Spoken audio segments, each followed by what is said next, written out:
All right, this is part two. If you are starting here at part two, please go back to part one and start from there to see where all of this is leading to, where it came from, so that you can see where it leads to. And I'll be saying this in every other part that comes out to make sure that you not just start at that part, but go to the beginning of this whole series to see the fullness of this whole thing of what we are talking about. This is the Bible condones rape. I left off with telling you of to pass, what that word, to lie down, to take hold, to lay, to take hold. Hold on, because I got it all. I'm not going to just try to. It is to catch, to handle, to lay hold, to take hold of, to seize, wield, arrest, catch, to grasp. The other word that I gave you was shakab, and shakab itself means to lie down, to lie, to lodge, to lie with, of a sexual relation, to be lain with, neither of which indicate a forceful action. Either one together does not indicate someone is forcing anyone to do anything. Now, the next word I'm going to bring up is called ana, which means to humble. It is often translated, and I've read it in so many in other verses, as humble, to humble, violated, to be bowed down, to be occupied, or to afflict. And this is the Hebrew word ana, which is that where it says that and he humbled her. Yes, that's what the scripture goes. And he humbled her, which is an indication of a sexual relationship.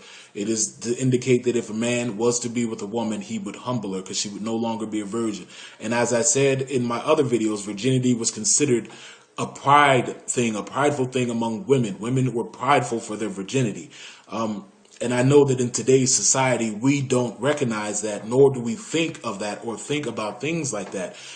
So when I mention that, it to those who don't really think or hold that as a high value, it becomes a laughable thing. they pride virginity. Yes, they did. They really did. They held on to it, and it was a prideful thing for women to be virgins. It was a respected thing. So if a man was asleep with her, he would humble her. That pride would be gone because she would no longer be a virgin. She would be humble in that sense. So then yes, the occupied. So okay. So the last word I'm going to go over is chazak. I think that's how you pronounce it, which means to strengthen, prevail, harden, be strong, become, be courageous, be firm, and be resolute. To use one's strength. This is the word chazak. This word itself indicates someone using a strong, firm hand, grasp, force, or anything of that nature. So, let us get to the verses at hand. The verses I started off with when I first did the video that you responded to at hand.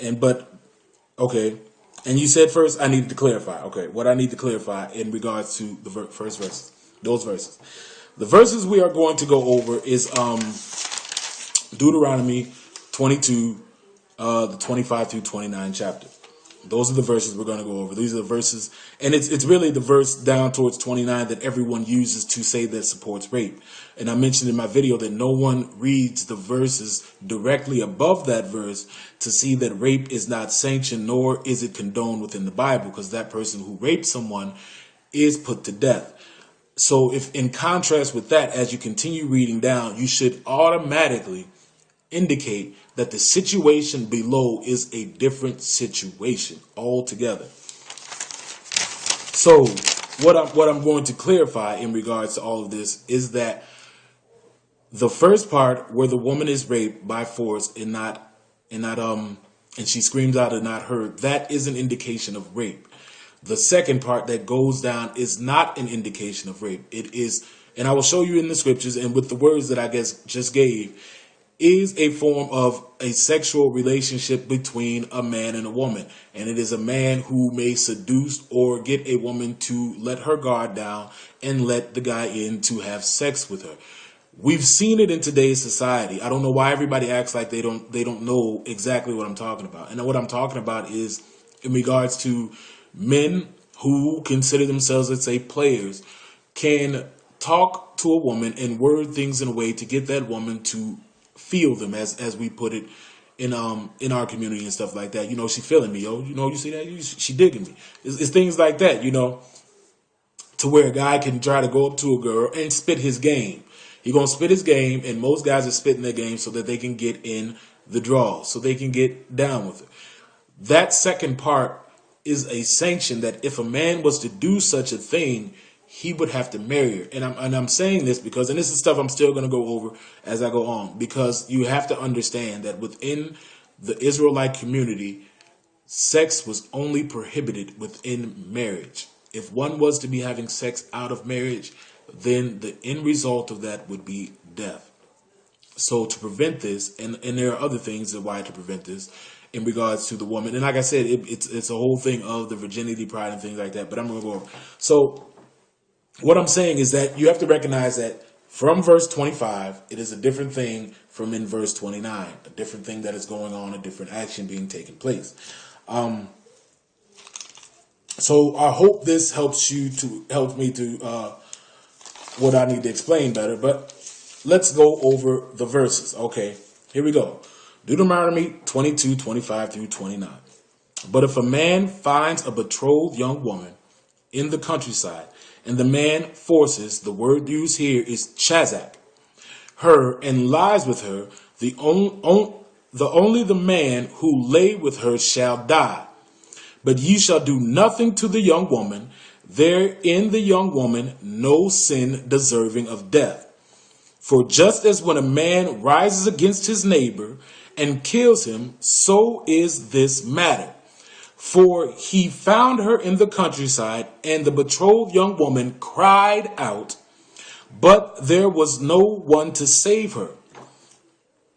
If a man finds a young woman who is a virgin who is not betrothed, and he seizes topaz, her, and lies, shakah, has sex with her, and they are found out, both of them together are found out, then the man who lay with her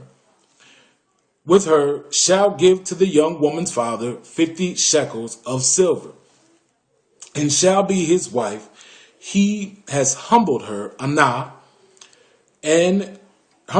he shall not be permitted to divorce her all the days of her life. So, as I said, to clarify, the latter two verses indicate or incidences does not deal with rape. The latter one, the one I just read, does not deal with rape.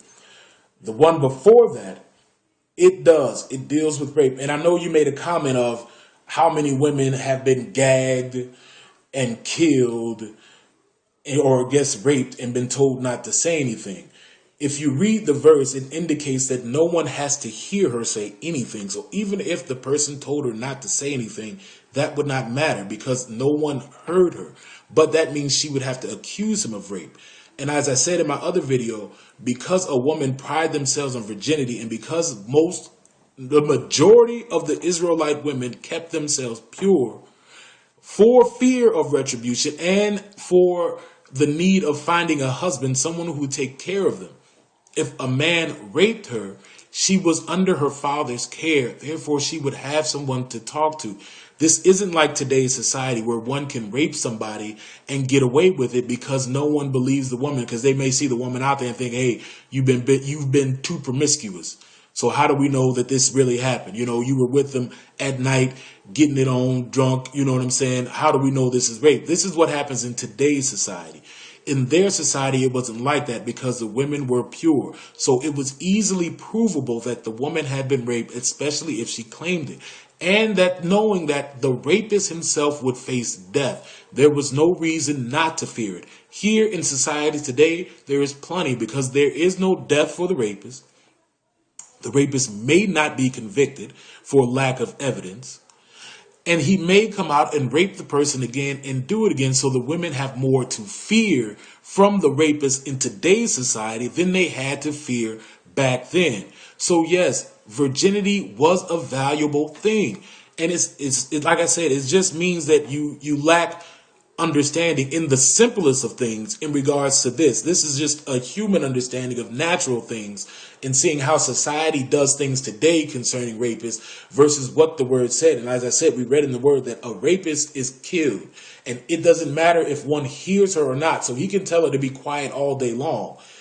She already knows that he will face the death sentence, period. And that since she has been defiled, no man would want her. So why would she go through life being silent about someone raping her? It wouldn't make sense. She's under the care of her father. Therefore, she has someone who could protect her and do something about it. Because one, they all have the rule of the avenger of death. One could always avenge their loved ones. And as this says, it is like he had killed someone.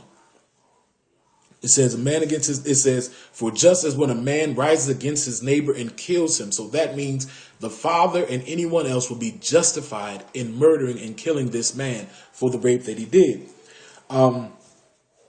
So as we see that it indicates that the use of the words chazak and tophaz, that one indicating a strong arming the woman, using force, add to the fact of her screaming. Now, even if you say, like I said, even if you say in the instance that she was made to be silent, even still, it wouldn't matter, because she can always tell and always let them know what had happened and what it did.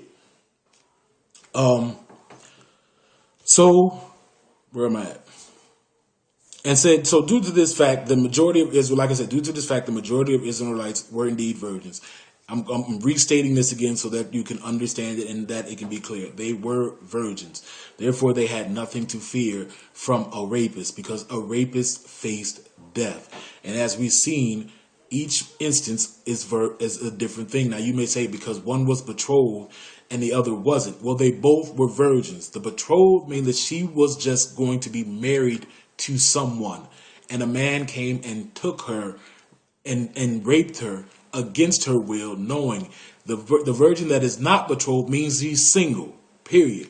She's a single woman, so that means she can be flirting with any and every dude she wants to be doing, you know what I'm saying? Or any dude can come on to her and desire to have her as a wife, but is only stating the fact of her singleness. One is guaranteed to be married to someone, the other one is a single woman.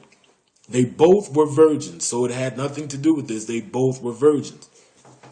And to go even further, that it wouldn't even matter if they were virgins, because the law prevented rape in general, and it prevented anyone from sleeping with anyone that is married, period. Because the only way that you can have sex within the Israelite community is marriage. Stay tuned for part 3.